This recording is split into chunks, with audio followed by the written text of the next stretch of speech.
People like investments. People like to invest on valuable things such as real property. Yung lote, mga condos, mga apartments. Hindi po ako real estate broker at hindi rin po ako nagbebenta ng insurance. And neither I'm against investing. But some people invest as well on gold, banks, and stocks. Others buy collector's items and later sell them for more. Ito ang mga nagiging simula ng mga away. Yung iba, lote at pamana ang pinag-aawayan ng magkakapatid at magkakamag-anak. Instead of uniting siblings and families, these things divide. And then the end of family life. In the end, not a good investment after all. We are seeking God's wisdom this morning, and hopefully, God will teach us where to turn to, His Word. This morning, our title, True Investment for True Life. Let us pray. Heavenly Father, we thank you, Lord, for your goodness. We bless you for who you are. We thank you, Lord, for all the benefits that you give us, O God. Forgive us, Lord, from all our sins and cleanse us, Lord, from all unrighteousness. Enlighten our spirits and our souls. Awaken our hearts and minds so that we can see, as you reveal to us, Lord God, the truth of your word, we will be able to see truth and life in your words.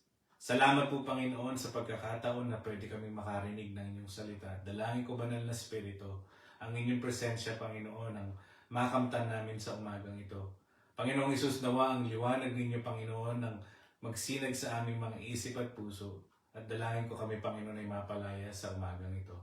Ang itong lahat ng ito ay dinadalangin namin sa pangalan ng aming Panginoong Hesus. Amen.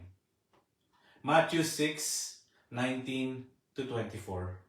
Do not store up for yourselves treasures on earth, where moth and vermin destroy, and where thieves break in and steal.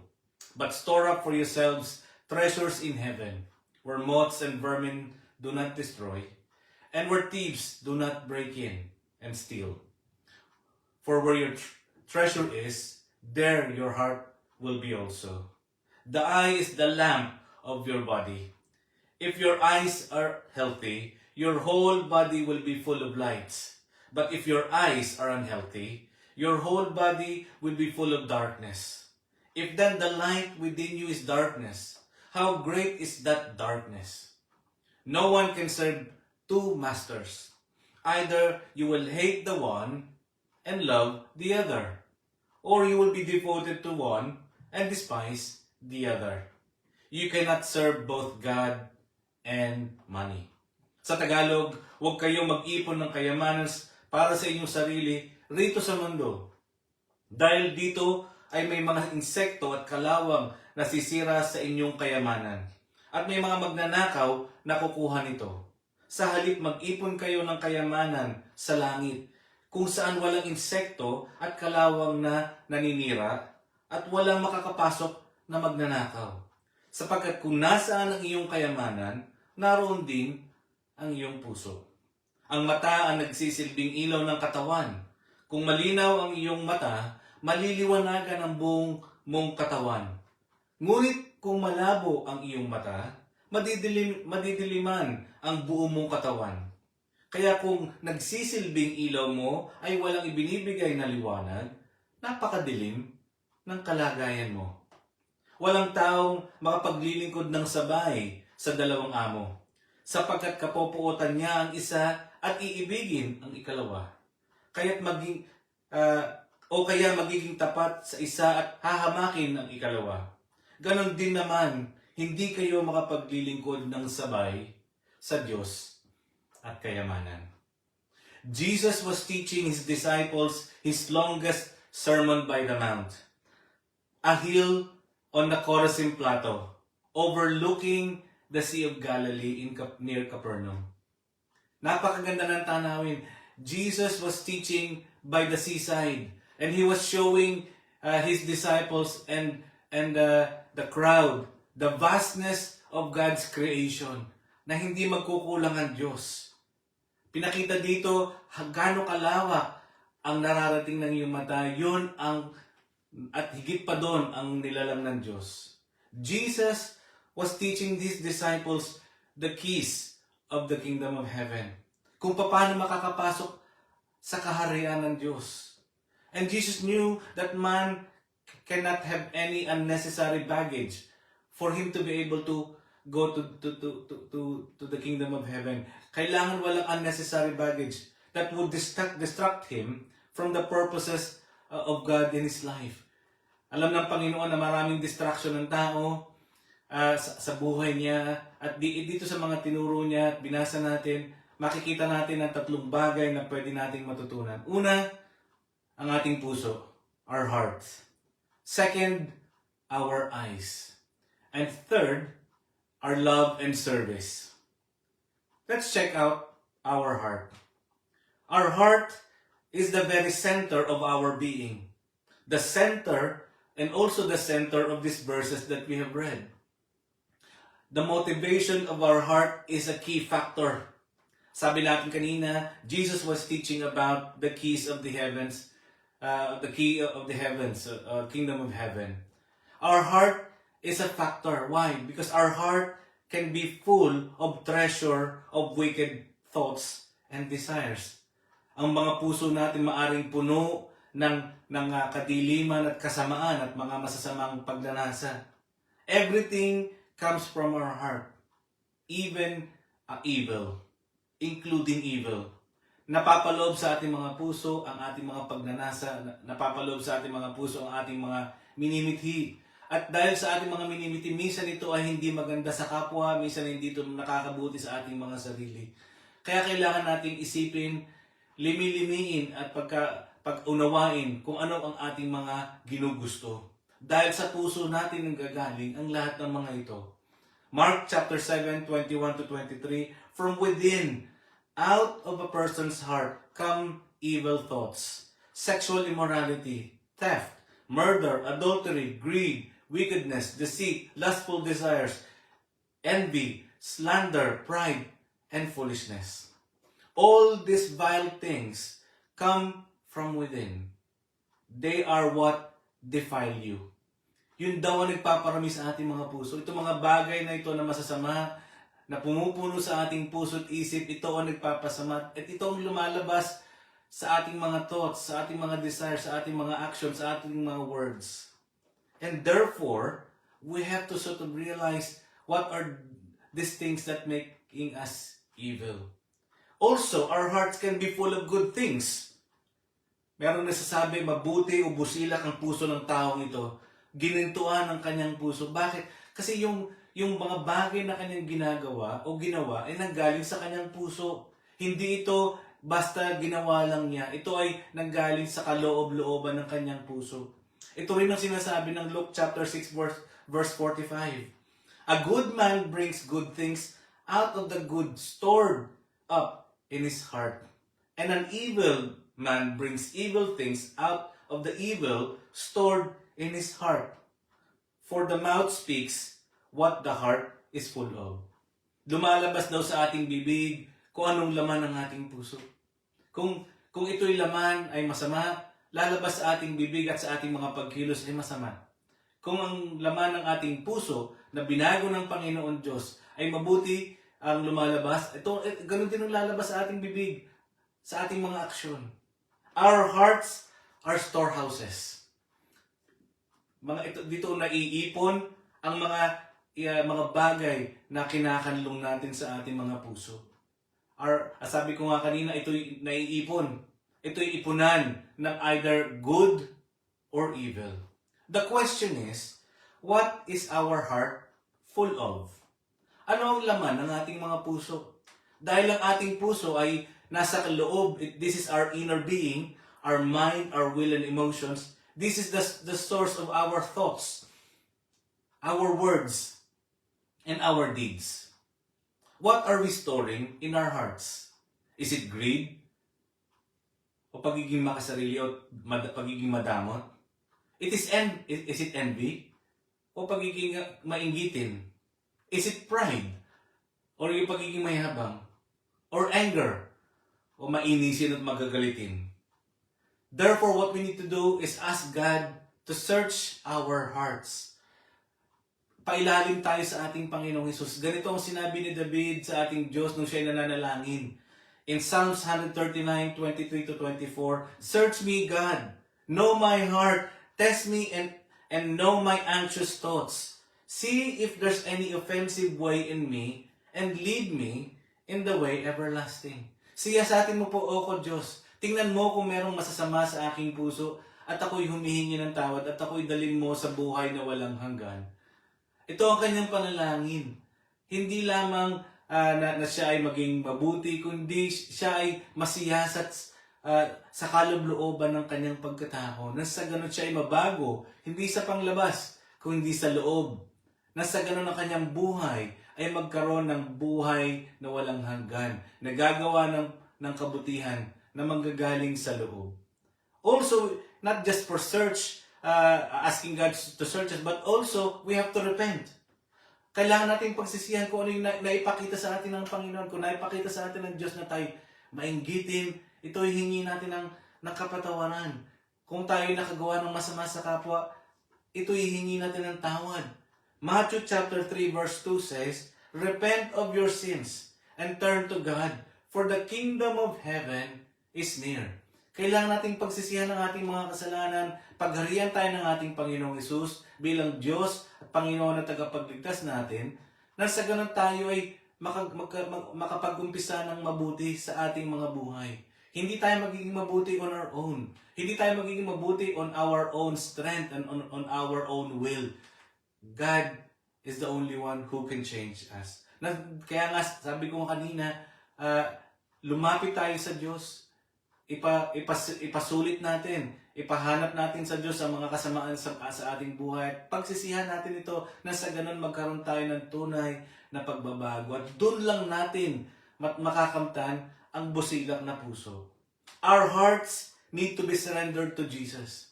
Paano natin ito susurrender? Yun nga, sabi ko nga, pasakop natin sa Kanya. At dahil ang puso natin ay pinanggagalingan ng lahat ng bagay, dapat ito'y mabantayan natin. Proverbs chapter 4, verse 23. Above all else, guard your heart, for everything you do flows from it. Bantayan daw natin ang ating mga puso dahil dun sa ating puso, dun ang gagaling ang lahat ng ating mga ginagawa. Pero paano natin mababantayan kung hindi tayo mabuti? Mababantayan lang natin ito pagka tayo binigyan ng mabuting pag-iisip, kung tayo nabago na ng ating Diyos. Doon natin kayang bantayan ang ating mga puso. Doon natin kayang bantayan ang ating mga ginagawa. Doon natin kayang bantayan ang lumalabas sa ating pagkatao. And carefully guard your thoughts because they are the source of true life. Sa puso daw natin dumadaloy ang totoong buhay dahil doon nagagaling ang mabubuting gawa kung tayo'y binago ng ating Panginoong Diyos. This means that we are to protect our inner thoughts, our inner self, our inner attitudes and intentions. Because this is the source of our action and beliefs and our life direction. Yung ating puso daw nag-i-steer kung saan tayo pupunta, kung saan direksyon tayo pupunta, kung kakaliwa, kung kakanan, o kung tayo dediretso. At dapat itong magabayan sa pamamagitan ng salita ng Diyos, kung tayo para magabayan sa diretsyong lakad sa ating Panginoon Diyos. At magagabayan lang tayo kung tayo'y nag-aaral, nakikinig ng salita ng Diyos. At doon natin maumpisahan, do not store up for yourselves treasures on earth, where moth and vermin destroy, and where thieves break in and steal. This is a command. Do not for us to do not store treasures on earth. Pero ginagawa pa rin natin. Sumusuway talaga tayo sa kalooban ng Diyos. We are disobedient. Sabi niya, huwag tayo mag-store dito sa mundo na to, pero ginagawa pa rin ng tao. Dahil ang tao, meron siyang sariling kagustuhan, meron siyang sariling karunungan. But the wisdom of man is only foolishness in God's sight. 1 Corinthians 3:19. For the wisdom of this world is foolishness in God's sight. Ang karunungan ng Diyos, ang karunungan ng tao ay ng mundong ito ay kahibangan lang o kalokohan lang walang kabuluhan din sa ating Panginoon. We think if we have more than enough, we are going to be secure with what we have. Yung pagkainisip natin, mag-iimpok ako at marami at yung karamihan na yon, yung pag maraming pera na, secure na ako. Settled na ako for my future. Wala nang pwede mangyari sa akin. Hindi na ako magugutom, hindi na ako kaya ko na kahit may sakit ako, kahit anong mangyari sa akin, resilient ako, kaya kong magawa ang lahat. But this thinking, this is the reason why people are suffering and perishing because of their foolishness. Dahil sa kalokohan at kahibangan ng tao, kaya ang tao naghihirap dahil ang kanilang inaasahan na magliligtas sa kanila ay ang kanilang salapi, ang kanilang kalakasan, ang kanilang kayamanan, na nakaipon sa bangko, na nakaipon sa ibang mga lugar, naka-invest. Akala nila yun ang kanilang kaligtasan. But this again is foolishness to God. Ang iniisip nila, ang Diyos hindi sila kayang iligtas. Ang krus ng ating Panginoong Hesus, nung namatay sa krus ng Kalbaryo, ang iniisip ng tao, hindi sila kayang iligtas ng krus ng ating Panginoong Hesus. 1 Corinthians 1:18-19. For the message of the cross is foolishness to those who are suffering. But to those who are being saved, it is the power of God. Sa mga tao daw na hindi naniniwala na si Kristo ay magliligtas, sila ay naghihirap. Dahil wala silang tagapagligtas at ang kanilang tagapagligtas ay ang mga pera nila na nawawala, na nananakaw. Pero sa mga taong nanampalataya sa ating Panginoong Hesus, sila ay nagkaroon ng kaligtasan at ito ang kapangyarihan ng Diyos sa mga taong katulad na mga taong naliligtas. Bakit? Sila ay makasalanan at kahit na sila ay makasalanan na humingi ng tawad sa Diyos, sila ay binigyan ng kaligtasan at yun ang kapangyarihan ng Diyos na kaya magligtas sa ating lahat at kahit na tayo makasalanan. The wisdom of the cross is our salvation. But to others, it is foolishness. But people don't believe that the cross will save them. Yun ang problema. Kailangan pa silang gumawa. Kailangan pa silang mag-impo. Kailangan pa silang magkaroon ng contingency plan. Just in case na hindi totoo ang kaligtasan na binibigay ng ating Panginoong Diyos sa krus, meron silang contingency plan na pwede silang maligtas out of, sa kanilang mga pocket, sa kanilang mga pera. Even though it is foolishness to store up earthly treasures, we as human beings are still enticed to doing it. Tayo pa rin nai-entice tayo sa pag-iimpok at ito ang ating mga pinagkakabisihan. Ito ang ating pinagkakaabalahan. Why is God against storing up treasures on earth? One, it can be corrupted. Rust and moth can corrupt treasures here on earth, making it temporary. Ang mga bagay na ating pinagkakagustuhan ay nawawala. Maaring tayo mawala o maaring yun ay mawala, yun ay masira, yun ay ma-dissolve sa investment. It can also be stolen. Thieves break in and steal, making it vulnerable to be lost. Hindi siya permanente. May investment ka, biglang natalo yung investment mo, hindi nanakaw, pero natalo pa rin, nawala pa rin. Or nanakaw sa iyong bangay, o nanakawan yung bangko na kung nandun yung pera mo. We can never be in control.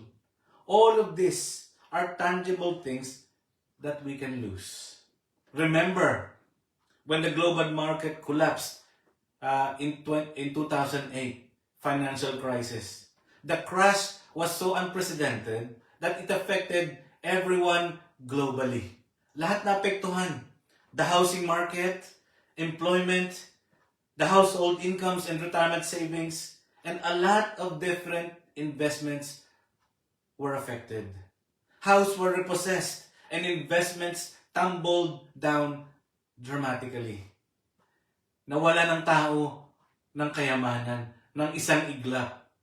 Maraming taong nalumbay, maraming taong nalungkot, maraming taong nagsuffer, maraming taong na-devastate, na-crush ang kanilang puso, na broken.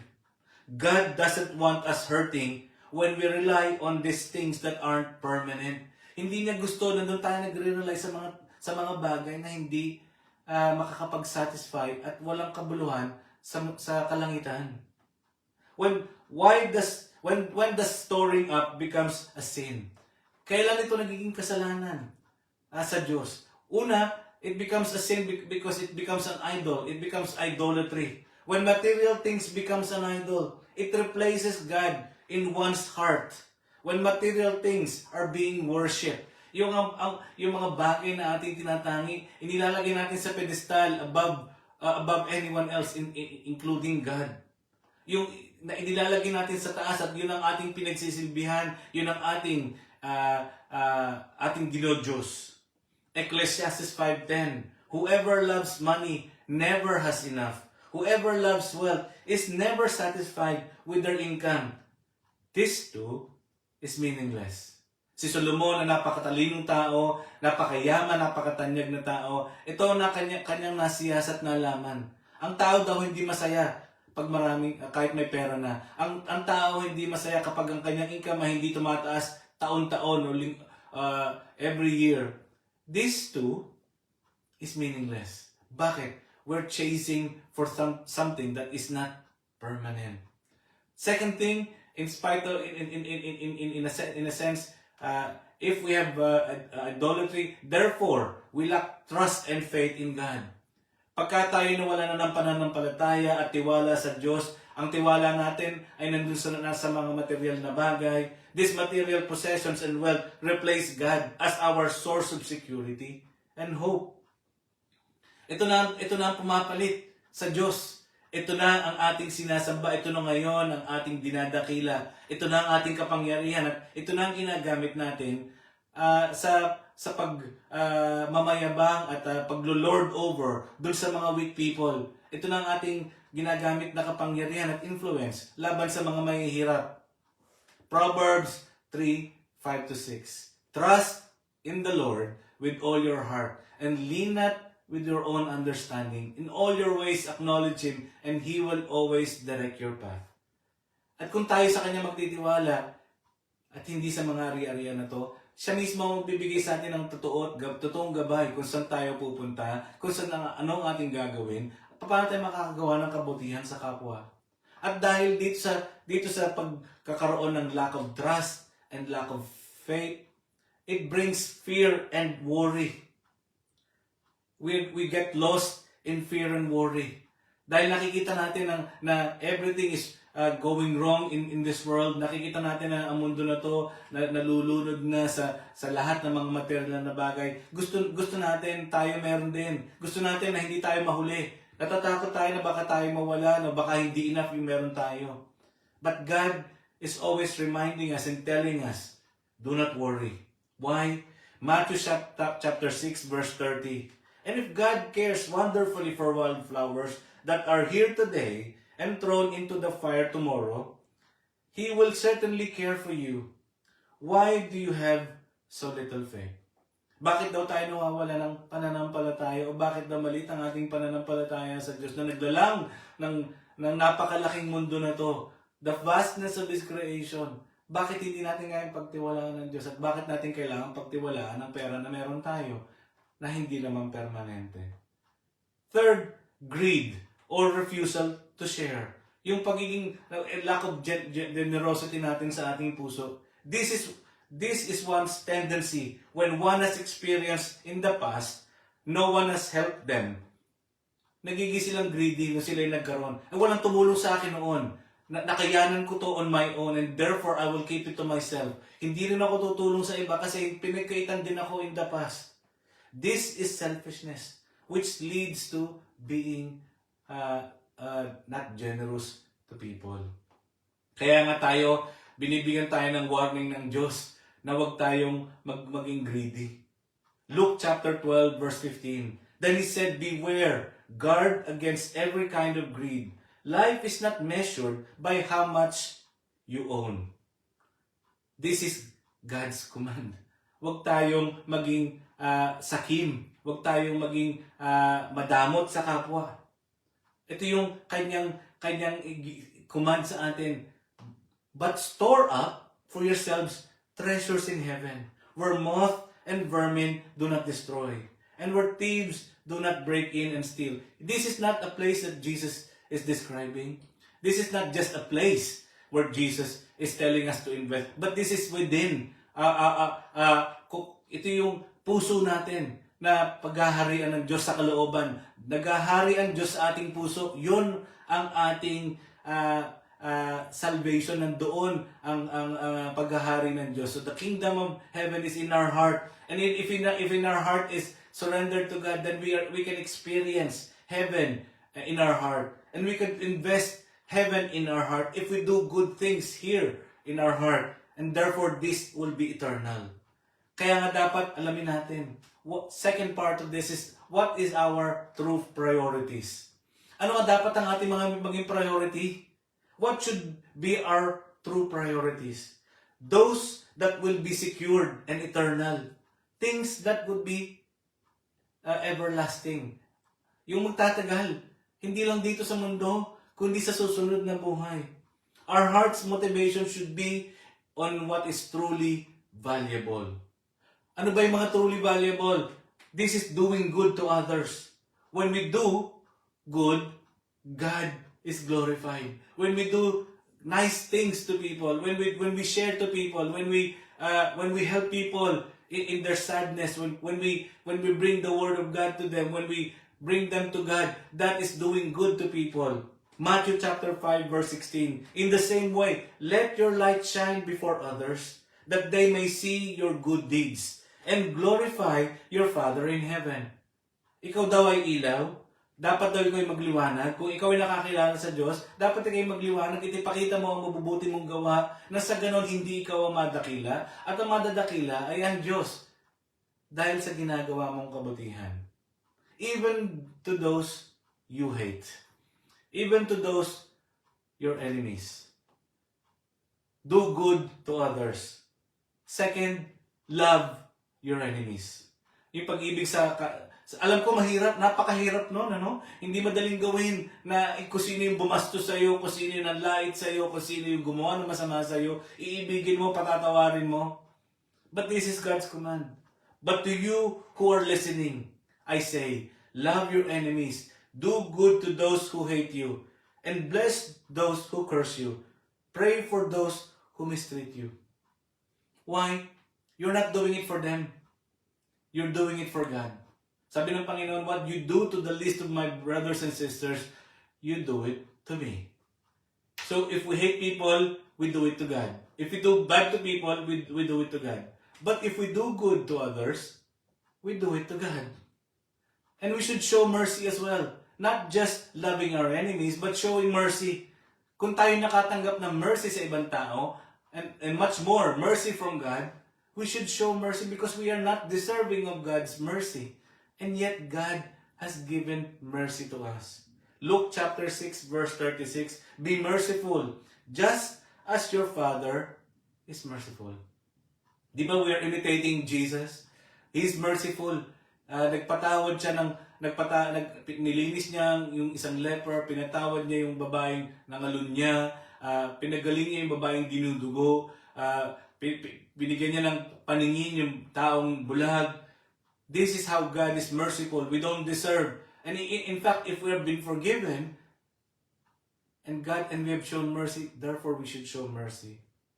And also, we have to be generous.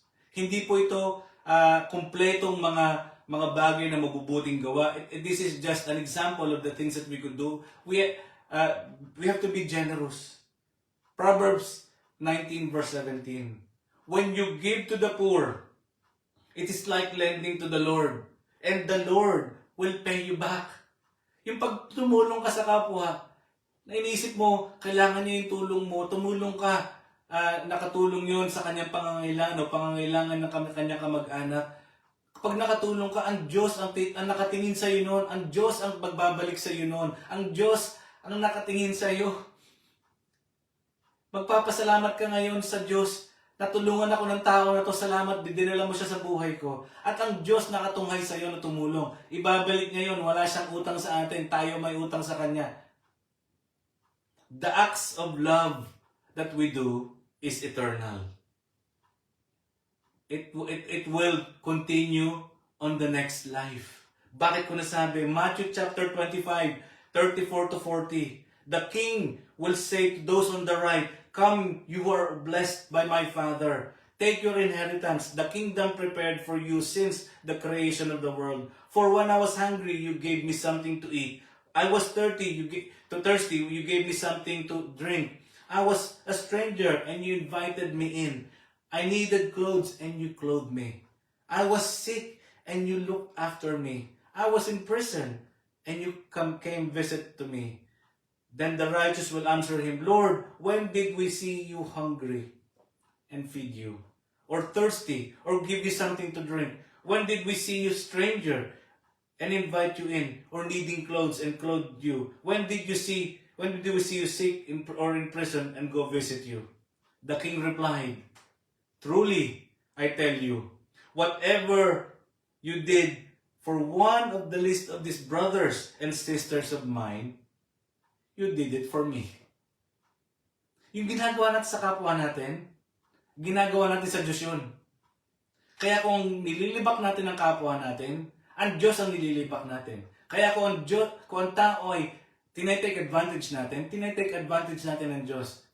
Pero kung gumawa tayo tumutulong, nagbibigay ng tulong, nagpapatawad sa kapwa, nagmamahal sa kapwa, yun ay ginagawa natin sa Diyos. At ang Diyos ang mismo magre-reward sa atin eternally.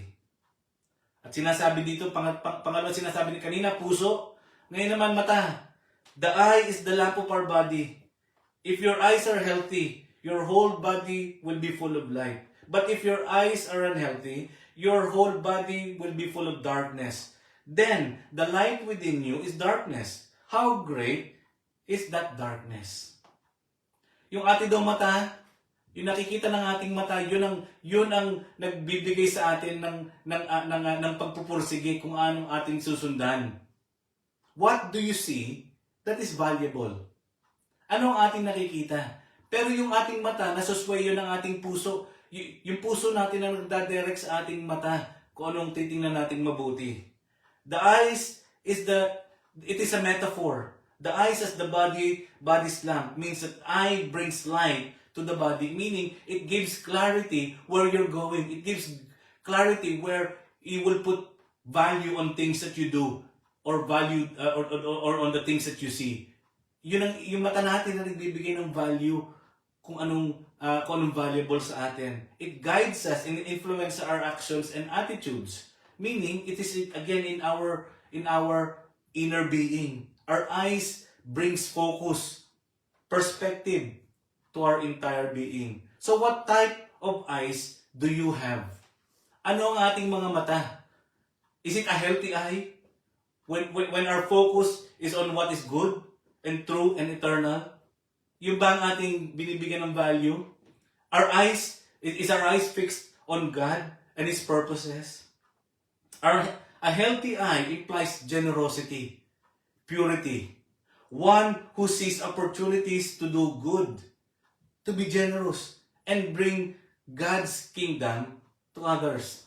Nailalapit ba natin ang tao sa Diyos? O napapalayo natin ang tao sa Diyos? Nakakakita ba tayo ng opportunities to do good to others? A healthy spiritual focus allows to discern what is right and what is wrong, and be able to do the will of God accordingly. Yung ating paningin, yun ang ating gumagabay sa atin kung tayo gagawa ng mabuti o hindi. Kung ang paningin natin ay nakasentro sa mabuti o sa masama. Kung ating paningin ay, may opportunity na makapanglamang ako sa kapwa, yun ang gagawin ko. May opportunity na makapang-abuse ng kapwa, yun ang gagawin ko. May opportunity, itong nakikita kong opportunity sa aking mata, may taong nangangailangan, bibigay ako ng tulong dahil yun tama na gusto ng Diyos.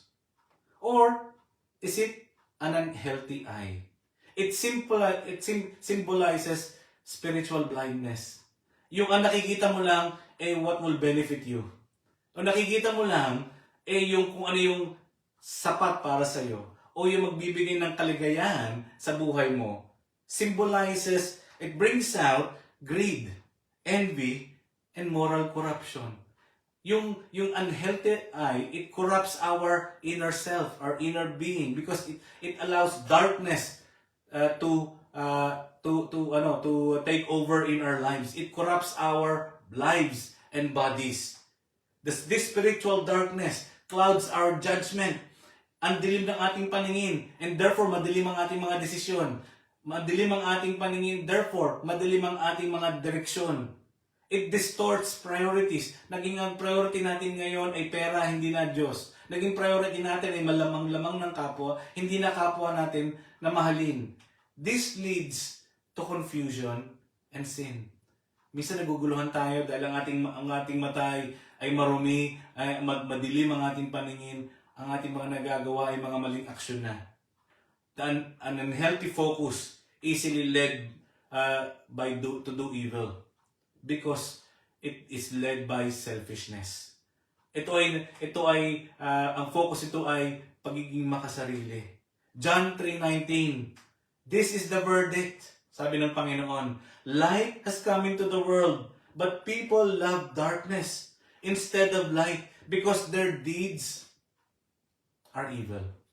Gustong itago ng tao ang kanyang mga gawa. Gustong itago ng tao ang kanyang mga maling mga intensyon dahil ayaw nilang ma-expose sa liwanag. Are we fixing our eyes on God and His kingdom? Or are we distracted by our worldly pursuits? Nasa nating paningin? Paningin ba natin nasa mundo? O ang paningin natin nasa Diyos? This is why Jesus calls us to guard our hearts and minds by fixing our eyes on Him. Dapat sa Kanya tayo nakatutok. Dapat sa Kanya tayo nakapaningin. Pero paano tayo makakatutok kung hindi tayo nag-aaral ng salita ng Diyos, kung hindi tayo nakikinig ng mga preaching, kung hindi tayo nagba-Bible study, kung hindi tayo nakikinig sa mga ganitong gawain? Paano tayo mabibigyan ng direksyon? Hebrews 12:2. Fixing our eyes on Jesus, the pioneer and perfecter of our faith. Siya daw ang ating magiging direksyon. Siya ang ating magiging gabay. Siya ang ating ilaw. Pero kung hindi tayo nagpapaliwanag sa Kanya, kung hindi tayo nakatuon sa Kanya, at hindi tayo nakatingin sa Kanya, sino ang nagbibigay sa atin ng liwanag sa ating direksyon? No one can serve two masters. Either you will hate one and love the other, and you will be devoted to one and despise the other. You cannot serve both God and money. Who is your master? Who is your master? The word master implies authority, ownership, and control.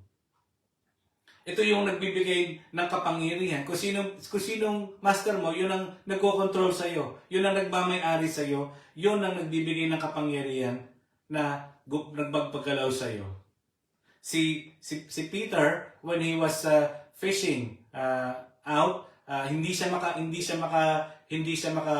pag-fish, wala siyang nahuling isda. And in Luke chapter 5 verse 5, Jesus came. Simon answered, Master, we've worked hard all night and haven't caught anything. But because you say so, I will let down the nets. He called Jesus Master, even before knowing Him. Why? Because he knew that Jesus is the real authority, the real Lord and Savior, the real Messiah. Implying that He can take control. He will be in control. And that's the reason why Simon Peter let go of the nets. Hindi siya nagmalaki. Dahil may kaalaman ng Diyos na kung anong mabuti, sinunod ni Pedro ang Diyos na ibaba yung net. At after that, we will be able to read on those verses later if you want to read more of them. Siya nakahuli ng napakaraming isda. Noong umpisa, wala siya mahuli. Pero pag tayo nagtiwala sa ating Panginoon Diyos, tayo makakahuli ng maraming bagay na mabubuting bagay sa atin. Hindi lang naman pera ang ating naisin kung bakit natin gusto sumunod sa Diyos. Maling isipin nyo na pag sumunod tayo sa Diyos, magkakaroon tayo ng limpak-limpak na salapi. Pwede, kung yun ay kalooban ng Diyos, pero hindi yun ang ating hangarin. The love for God versus the love of money. First, the love for God. In the time of Jesus, wealth was seen as a sign of God's blessing. But it can also carry a potential danger to become an idol. People were tempted to rely on material possessions for security and status and satisfaction, bringing dangers of idolatry. Nawawala yung pag-ibig sa Diyos at bumabalik ang pag-ibig sa pera at kayamanan. Putting anything before God is wrong. It is idolatry. Hindi gusto ng Diyos na merong mas mataas sa Kanya. Siya lang dapat ang makatanggap ng glory. Siya lang ang dapat ang makatanggap ng pag-ibig mo. Siya lang dapat ang makatanggap ng totoong devotion mo. Wala nang iba. Isaiah 42 verse 8. I am the Lord. That is my name. I will not yield my glory to any other or my praise to idols. I won't let idols or humans share my glory and praise. Hindi gusto ng Diyos na merong makahati sa kanyang kaluwalhatian. Hindi gusto ng Diyos na merong makahati sa kanyang kapangyarihan at kadakilaan. He will not share His rightful place as Lord with anything else, including money. Hindi yon ang kagustuhan ng Panginoon. Pag ang pera na ang nangunguna sa buhay natin, doon na tayo mag-alala. Meaning, ang pera na ang ating Diyos. At yun na ang nagpapatakbo sa ating buhay. And Joshua was speaking to the entire nation of Israel when he said this. Kasi papunta na sila, binibigyan niya sila ng last words. At dito sa Joshua chapter 24 verse 15, but if you refuse to serve the Lord, then choose today whom you will serve. Would you prefer to serve gods of your ancestors, serve beyond the Euphrates? Or it will be the gods of the Amorites, in whose land you live now? But as for me and my family, we will serve the Lord. Who will we serve? Money or God? The love for God means trusting Him more than anything in this world. Because if we love anything else more than God, God will not like that. Hindi tayo pagpapalain ng Diyos. The love for money is not good. It is a tool for us to do the will of God. It is a tool to help others. It is a tool to show the light of God that is in us. It is to give glory to God. But if we love money, it replaces God in our hearts. 1 Timothy chapter 6:10. For the love of money is the root of all kinds of evil. And some people craving money have wandered from the true faith and pierced themselves with many sorrows. Yung mga tao daw na nagnasa sa pera, na wala sa totoong pananampalataya, nilamon na ng kanilang desire, nilamon na ng kanilang pagkagusto maging mayaman, at ang kanilang Diyos ay yung pera, at yun ang kanilang minahal. There is no way that people or someone can serve both God and man. Madi-despise natin yung isa at iibigin natin yung isa. Hebrews chapter 13 verse 5, this is what the Word of God says. Keep your lives free. Dapat daw tayo makalaya. Free from the love of money. Be content with what you have. Because God has said, never will I leave you, never will I forsake you. Ang tapat, ang Diyos ay tapat. Ito ang kanyang sinabi, at ito ang kanyang promise, hindi na tayo kailanman iiwanan o kakalimutan. Kailangan lang nating maging malaya sa pag-ibig sa pera at dapat mailipat ang pag-ibig natin sa totoong Diyos. We would see money as a tool to be used for God's purposes rather than an object of worship or security. Hindi dapat natin sinasamba ang pera. God knows that serving money leads to anxiety, greed, and emptiness. Yung pagmamahal natin sa pera, minsan ikibinabaliw lang iba. Hindi makatulog, baka may magnakaw sa kanila, anxious na baka ang bangko magsara. While serving Him brings peace. Because He is an ever-present help in times of need. Siya yung ating rock. He cannot be moved. He cannot be shaken. Therefore, He brings peace and purpose and eternal reward in heaven.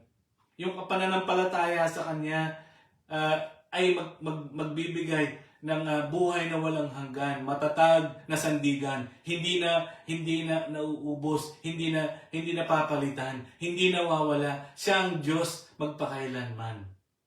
Our hearts, when we direct to who, ang tanong doon, our hearts, where do we direct it? Who do we serve? Sino ating pinagsisilbihan? Ang Diyos o pera? Nasa ating puso yun. Nasa ating paningin kung sino ang ating susundin. Make the right choice. Choose only what is true investment for true life. For where your treasure is, there your heart will be also. True investment is in heaven. Yung paggawa ng mabuti.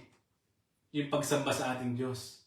Yung pagkakalat ng salita ng Diyos na magbibigay ng kaligtasan sa ibang tao. Yung pagpapatawad sa iba. Yung pag-una sa iba kaysa sarili mo. Yun ang paggawa ng tama, paggawa ng mabuti sa harapan ng ating Diyos. At yun ang treasures in heaven. Giving true investment for your true life. Nawa kayo po ay napagpala ng salita ng Diyos. At nawa ito po ay mabalikan natin nang sa ganon. Mabalik-balikan natin nang sa ganon ito ay magbigay sa atin ng kaliwanagan. Tayo po ay manalangin. Aming Diyos, aming Ama, salamat po Panginoon sa kabutihan mo. Hindi ka nagkukulang sa amin. Salamat sa pagpapaliwanag mo ng iyong salita na magiging direksyon namin, Panginoon, na magbibigay sa amin ng gabay. Na sa ganon, Panginoon, mawawala ang aming alinlangan, mawawala ang aming takot, mawawala ang aming pangamba. Dahil kayo ang aming sandigan. Kayo ang tunay na pinanggagalingan ng kabutihan.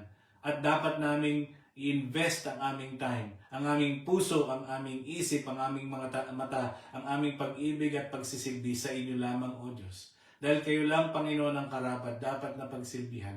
Wala nang iba. Panginoon Diyos, salamat sa pagmamahal niyo sa amin. Dahil sa pag-ibig niyo, Panginoon, pinadala mo ang iyong bugtong na anak na si Jesus. Salamat po sa pag-ibig na ito. At muli, nagpapasalamat kami sa pangalan ng Panginoong Hesus. Amen. God bless you all.